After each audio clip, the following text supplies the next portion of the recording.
ఇది ప్రపంచం మొత్తాన్ని ఒకసారిగా అతలాకుతలం చేస్తోంది.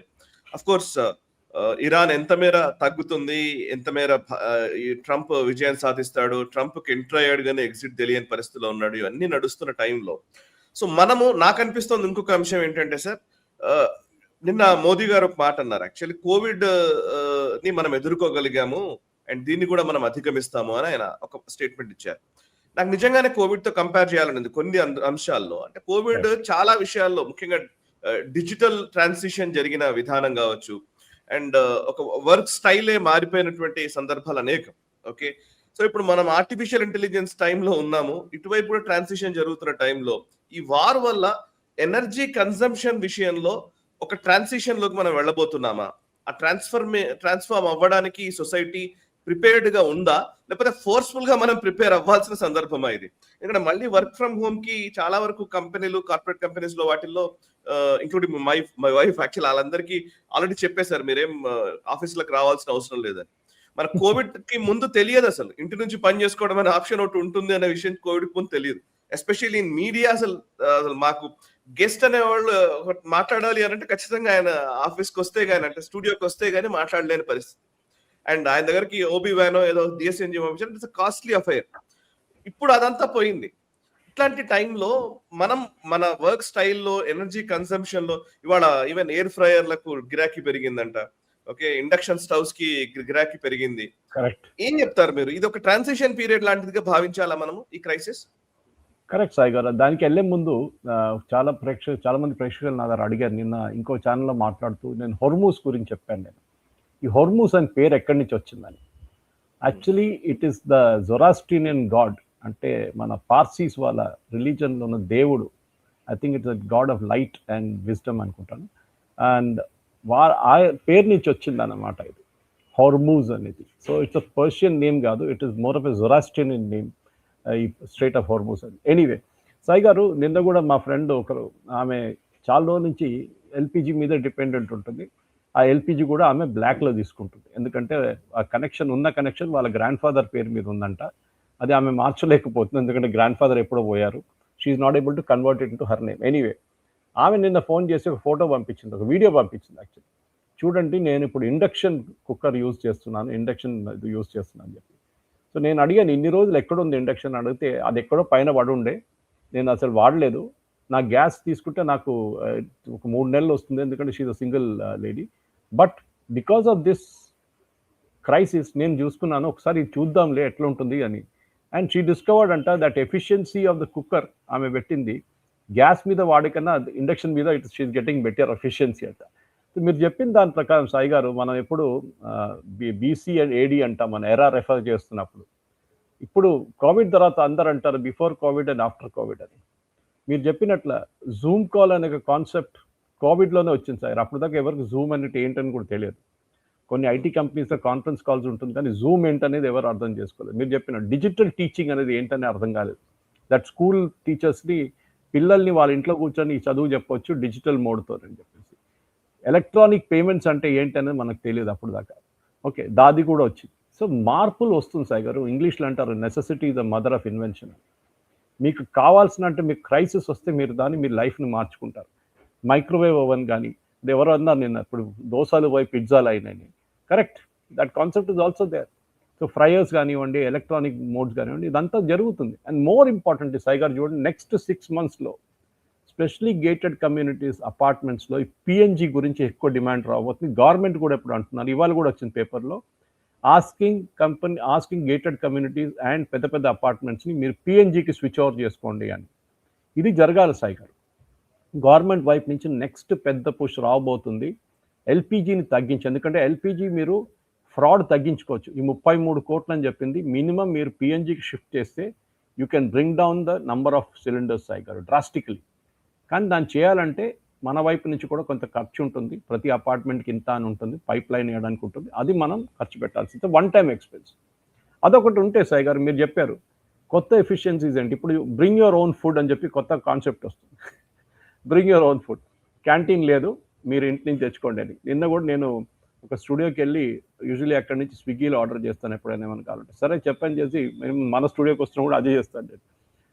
అక్కడ వెళ్ళి చూస్తే స్విగ్గీ వాళ్ళు అంటున్నారు, సార్ డెలివరీ డిలే అవుతుంది అంటున్నారు. సరే అని చెప్పి పక్కన ఇంకో రెస్టారెంట్ ఉంది, చైనీస్ రెస్టారెంట్. అక్కడ వెళ్ళాను.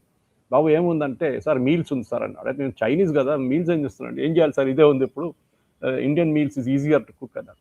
ఇదే జరుగుతుంది సార్. మీరు చెప్పారు చూడండి, వెస్ట్ ఏషియాకి మన కాల్ సెంటర్స్కి సంబంధం ఏం సాయి గారు? ఇవాళ పొద్దున్న నేను దాని గురించి ఒక పీస్ రాశాను.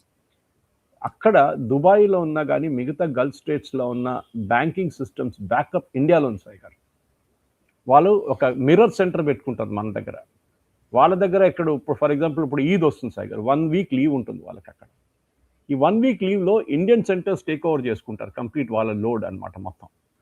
ఇప్పుడు మొన్న మీరు చూసుంటారు, ఒక కొత్త క్రైసిస్ మొదలైంది. ఇప్పుడు మన ఆయిల్ క్రైసిస్ పక్కన పెట్టండి, మిసైల్ క్రైసిస్ పక్కన పెట్టండి. ఇప్పుడు ఇరాన్ ఏమంటున్నారంటే అమెరికన్ అసెట్స్ని ఎక్కడ ఉంటే అక్కడ మేము కొడతాము. ఇది మీకు గుర్తుంటుంది సాయి గారు, 2020లో నేను ఒక ట్వీట్ చేశాను, అది పెద్ద కాంట్రవర్సీ అయింది. ఆ టైంలో ఇరాన్ ఇట్లానే ఒక వార్నింగ్ ఇచ్చారు, American assets anywhere in the world will be attacked అన్నారు. కొత్త థ్రెట్ కాదు, పాత థ్రెట్ ఇది యాక్చువల్లీ. అప్పుడు నేను దాని గురించి ట్వీట్ చేస్తే అప్పుడు సజ్జనార్ గారు కమిషనర్ ఉన్నారు సైబరాబాద్, ఆయన ఆఫీస్ నుంచి ఎవరో yes we're tracking these people అంటే, నేను ఇంతే అడిగాను, మన దగ్గర ఇన్ని ఐటీ కంపెనీలు ఉన్నాయి, ఇన్ని యూఎస్ కంపెనీస్ ఇక్కడ ఉన్నాయి, ఫార్మా కానీ మిగతా కంపెనీస్ కానీ ఇంక్లూడింగ్ ఊబర్. ఆ టైంలో మీరు ఏం చేస్తున్నారు, దైనా ప్రికాషన్ తీసుకుంటాను అడిగితే they said yes we're taking precautions. అప్పుడే ఓవైసీ గారు దిగేసి నా ట్వీట్కి వచ్చి ఆయన కామెంట్ కొట్టాడు, ఇదేంటి అంటే మీరు accepting that jihadis are there in Hyderabad అని చెప్పేసి. సాయి గారు అదే ప్రాబ్లం ఇప్పుడు ఉంది. ఇప్పుడు ఏం జరుగుతుందంటే దుబాయ్లో ఉన్న దుబాయ్ అని కాదు, Dubai principally, because Dubai is a commercial capital Gulf reason. దుబాయ్లో ఉన్న ప్రతి అమెరికన్ కంపెనీ వాళ్ళ ఎంప్లాయీస్ని ఇంటి నుంచి పని చేసుకోమని చెప్తున్నారు. ఆలోచించండి ఎంత పెద్ద డిస్టర్బెన్స్ జరుగుతుంది. మనం ఆయిల్ డిస్టర్బెన్స్ గురించి మాట్లాడుతున్నాం, here it is economic disturbance that is happening sir. HSBC, Google, Facebook, పెద్ద పెద్ద బ్యాంకులు, అక్కడ మిడిల్ ఈస్టర్న్ బ్యాంక్స్ అన్నీ వర్క్ ఫ్రమ్ హోమ్ చేస్తున్నారు సార్. మనం అనుకుంటాం ఈ డిస్టర్బెన్స్ అనేది మనకి ఇంట్లో ఎల్పిజి ప్రాబ్లం అది కాదు, there is a bigger problem for మన ఇండియన్ ఎన్ఆర్ఐ కమ్యూనిటీ అక్కడ ఉంటున్న వాళ్ళకి. ఒకటి రెమిటెన్సెస్ సాయి గారు, రెండవది ఫ్లైట్ డిస్టర్బెన్స్. ఇప్పుడు ఈద్ సీజన్లో మోస్ట్ ద ముస్లిం వాళ్ళు, ఈవెన్ నాన్ ముస్లిమ్స్ వచ్చేస్తారు, ఎందుకంటే వారం రోజులు లీవ్ ఉంటుంది. ఇప్పుడు చెప్పాను చూడండి, చాలామంది టికెట్ బుక్ చేసుకున్నారు, వాళ్ళు ఇప్పుడు రాలేకపోతున్నారు. వాళ్ళ సంగతి ఆలోచించండి సాయి గారు. This is the problem. మనం మిడిల్ ఈస్ట్ క్రైసిస్ అనగానే, ఇరాన్ క్రైసిస్ అనగానే purely from a perspective, oil perspective నుంచి చూసుకుంటాం కాదు. వెస్ట్ ఏషియాలో చాలా పెద్ద ఒక ఎకనామిక్ డిస్టర్బెన్స్ జరుగుతుంది సాయి గారు. మీరు దుబాయ్ ఎయిర్పోర్ట్ తీసుకోండి, ఇరాన్ దుబాయ్ ఎయిర్పోర్ట్ మీద ఎందుకు కొట్టారు? ఎందుకంటే దుబాయ్ వాళ్ళ దగ్గర ఆయిల్ లేదు, ఉన్నది ఆయిల్ అంతా అబుదాబి వైపు ఉంది, ఇక్కడ ఆయిల్ లేదు వాళ్ళకి. సో ఏం చేశారు, వాళ్ళ టెర్మినల్ మీద కొట్టారు. 75 మిలియన్ ప్యాసింజర్స్ ట్రాన్సిట్ చేస్తున్న టెర్మినల్ అది ప్రతి సంవత్సరం. మన శంషాబాద్ ఎయిర్పోర్ట్ కన్నా 6 times కెపాసిటీ. ఆలోచించండి, ట్రాన్సిట్ మొత్తం వరల్డ్ వైడ్ ట్రాన్సిట్ ఆగిపోయింది సాయి గారు. సో ఏం చేస్తున్నారంటే Iran is very very clear Sai గారు. వాళ్ళు అంటున్నారు, మీరు మమ్మల్ని కొడుతున్నారు, మా ఆయిల్ అసెట్స్ మీద కొడుతున్నారు, మేము పని చేస్తాం, మీ ఎకనామిక్ అసెట్స్ మీద కొడతాం. ఇప్పుడు భారతదేశానికి దీనికి పెద్ద ఒక అడ్వాంటేజ్ ఉంది సాయి గారు. ఒకటి, ఒక బ్యాకప్ సెంటర్ లాగా మనం ఎప్పుడు బీపీఓనే మనది we're a service oriented nation. ఐటీకి వచ్చినప్పుడు మనం definitely we can now take over from there. గల్ఫ్లో ఉన్న దాన్ని చాలా మట్టుకు గల్ఫ్ నేషన్స్ ఏం చేశారు, ఇప్పుడు ఫర్ ఎగ్జాంపుల్ దుబాయ్ మైక్రోసాఫ్ట్ని అక్కడ ఎందుకు తీసుకొచ్చారు సాయి గారు? Because of tax resume.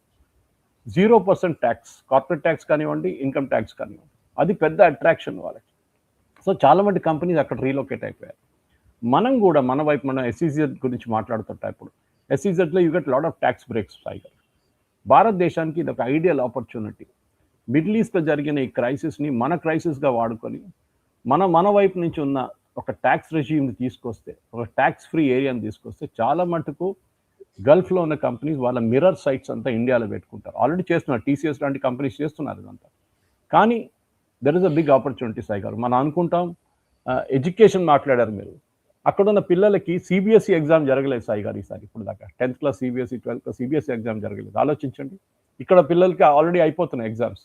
Now imagine మీరేం చేయొచ్చు, ఆ పిల్లల్ని ఇండియాకి తీసుకురాలేరు కదా, వాళ్ళందరినీ ఎగ్జామ్ కండక్ట్ చేయాలి. So again you have a different mode of system. ఒకటి ఆన్లైన్ సిస్టమ్ నుంచి మొదలవుతుంటారు, కానీ మీరు పేపర్ అండ్ పెన్ రాసేటప్పుడు ఆన్లైన్ పనికి రాదు. కానీ మనం అర్థం చేసుకోవాల్సింది, నేను ఇంకా దీని గురించి ఇవాళ కూడా మాట్లాడబోతున్నాను పబ్లిక్ సెషన్లో. Economic no man is an island అంటారు Sai garu. We're not an island. మన లోకంలో ఎక్కడ ఏం జరిగితే మన మీద ఇంపాక్ట్ ఉంటుంది. రాహుల్ గాంధీ చెప్పింది కాదు. కోవిడ్ గురించి చెప్పారు సాయి గారు, ఎంత మంచిగా హ్యాండిల్ చేశారు సాయి గారు. కోవాక్సిన్ అనే ఒక డ్రగ్ యూజువల్లీ మార్కెట్ రావాలంటే molecule to market it will take at least 2 years Sai గారు. Clinical trials 1, clinical trials 2, clinical trials 3 తర్వాతనే అడ్వర్స్ రిపోర్ట్స్ అని చూసుకున్న తర్వాతనే వ్యాక్సిన్ మార్కెట్కి వస్తుంది. మన దాన్ని క్రంచ్ చేసి 2 నెలల్లో ఆ డ్రగ్ మార్కెట్కి తీసుకొచ్చాం. మన దగ్గర ఉన్న భారత్ బయోటెక్ వాళ్ళు తయారు చేశారు, ఐసీఎంఆర్ వాళ్ళు డెవలప్ చేశారు దాన్ని. ఎందుకంటే గవర్నమెంట్ ప్రొయాక్టివ్గా డిసైడ్ చేశారు కాదు, we have to deal with this crisis, మనం తీసుకురావాల్సింది. దాని తర్వాత మనం చూసాం how beautifully we handle the electronic part of it. లోకమంతా పేపర్ ప్రొసీజర్లు పేపర్లో రాసిచ్చారు, మీ ఇంజెక్షన్ అయిపోయిందని రాసిచ్చారు. Even advance countries. మన దగ్గర entire thing was electronic. Me booking కూడా ఎలక్ట్రానిక్, మీకు ఇంజెక్షన్ తీసుకొని కానీ ప్రూఫ్ కూడా ఎలక్ట్రానిక్లో వస్తుంది. చాలా మటుకు నేర్చుకోవాల్సిన సాయి గారు, ప్రతి crisis will teach you a lesson. ఇది మనం ఎప్పుడు మర్చిపోకూడదు. Gulf also has taught you a lesson. అది చాలా ఇంపార్టెంట్. ఈ వీడియో మీకు నచ్చినట్టయితే లైక్ చేయండి, 10 మందికి షేర్ చేయండి. అలాగే కామెంట్ల రూపంలో మీ అభిప్రాయాలను మాతో పంచుకోండి. Nationalist hub group of channels ను సబ్స్క్రైబ్ చేసుకుని తెలుగునాట జాతీయవాద జర్నలిజాన్ని ప్రోత్సహించండి. ఈ వీడియో కింద ఉన్న బెల్ ఐకాన్ పై క్లిక్ చేయడం మర్చిపోవద్దు.